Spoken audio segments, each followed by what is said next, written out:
السلام علیکم. په دې ویډیو کې به موږ د اینډ او اور اپریټر په اړه وغږیږو او چې دا د څه دپاره پکارېږي. اول چې دا راځو موږ د اینډ اپریټر ته. اینډ اپریټر کله چې موږ وغواړو یعنې دا هغه اپریټر ده چې د دې په واسطه دوه شرطونه چک کېږي او دواړه چې صحیح وي نو موږ ته به ریزلټ پرنټ کېږي او که چېرته د دې دوه شرطونو څخه یو هم صدق ونه کړي یعنې صحیح نه وي نو ریزلټ به موږ ته نه پرنټ کوي. او که چېرته اینډ دواړه خواوې صدق وکړي نو موږ ته د اف کنډیشن کوم حالت چې هغه به موږ ته بیانیه به یو دانه موږ ته پرنټ کوي او که چېرته د دې دواړو څخه یو شرط هم غلط وي نو بیا به موږ ته پرنټ نه کوي. راځو دلته په پروګرام کې ګورو. زه مثلا ورته لیکم چې نیم یو وریبل جوړوم چې نیم دلته زه نیم ورکوم ورته نیازی او یو بل وریبل جوړوم هغې ته ورکوم چې ایج. په ایج کې زه دلته داخلي کوم 23 او اوس راځم دلته د اف په واسطه یو دوه حالتونه یا کنډیشن ورته ورکوم اف نیم equal to نیازی.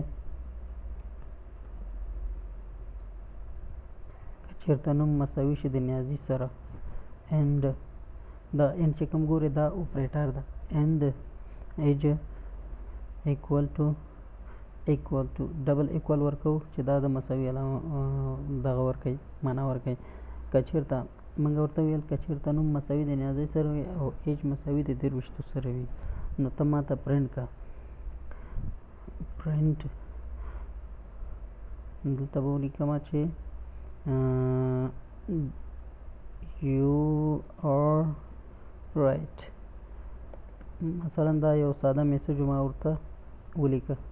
تاسو کولی شئ چې نور هم ورته ولیکئ.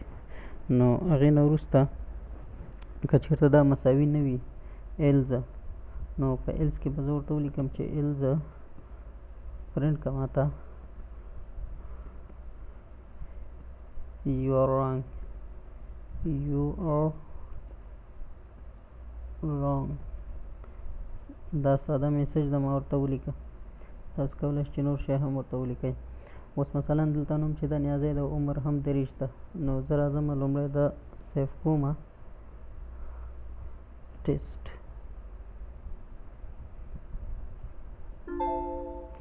یا دلته موږ ته وایي چې انویلډ سینټکس دلته به راشئ دغه به تاسو سپیس به ترې لرې کوئ.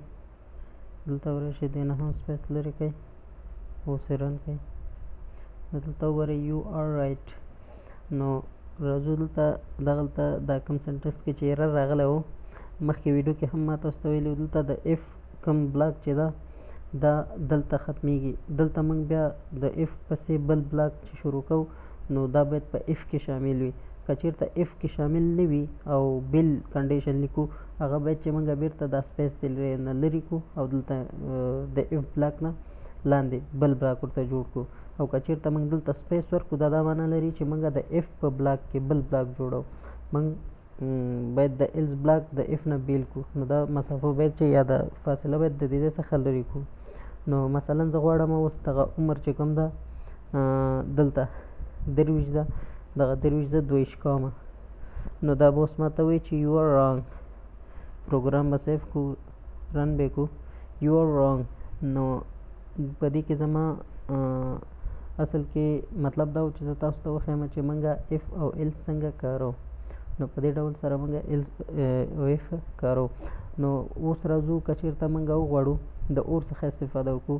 د اور اپریټر چې دا که چېرته دغه دوه شرطونو کې یو شرط صحیح وي نو موږ ته به دا یو آر رایټ پرنټ کېږي د دې دوه کنډیشن یا حالتو څخه. که چېرته یو حالت هم صحیح نو موږ ته به دا میسج پرنټ کېږي او که چېرته دا دواړه غلط شول نو بیا به موږ ته دا دویم میسج پرنټ کوي. مثلا اوس ګورئ دلته یو نیم چې ده صحیح ده او ایج چې ده غلط ده. زه دلته د دې اینډ په ځای د اور اپریټر څخه استفاده کوم. پروګرام به سیف کړو او رن به یې کړو یو آر رایټ.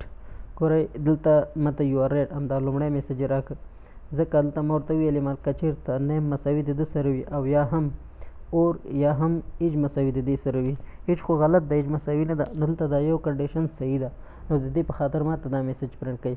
که چېرته زه اوس دغه نیازی نه د زیډ لرې کړم او پروګرام سیف کړم رن یې کړم، نو تاسو اوس وګورئ دواړه حالات غلط شول، بعد هغې نه ماته دویم میسج پرنټ کړ.